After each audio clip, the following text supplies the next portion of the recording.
நாங்கள் ரணில் விக்ரமசிங்காவை கைது செய்வதற்கு முதல் அவர் மீது சட்டங்கள் பாய்வதற்கு முன்னு சொன்னார்கள், ரணில் விக்ரமசிங்காவை நெருங்க முடியாது, தொட முடியாது, அவர் சர்வதேச ராஜதந்திரம் தெரிந்தவர், நரித்தனமானவர், அவரோடு விளையாட முடியாது என்று கூறி இப்பொழுது அவர்களுக்கு எல்லோருக்கும் தெரிய வந்திருக்கின்றது.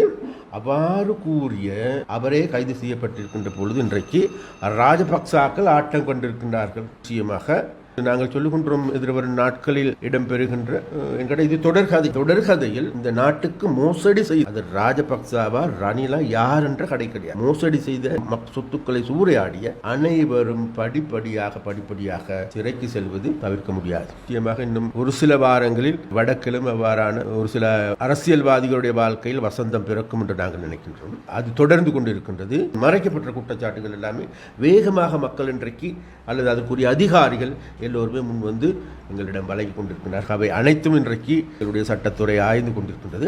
ஆய்வு முடிவின் பொழுது நிச்சயமாக அந்த திருடர்களுடைய வாழ்க்கையில் வசந்தம் தேடி வரும் என்று தான் நாங்கள்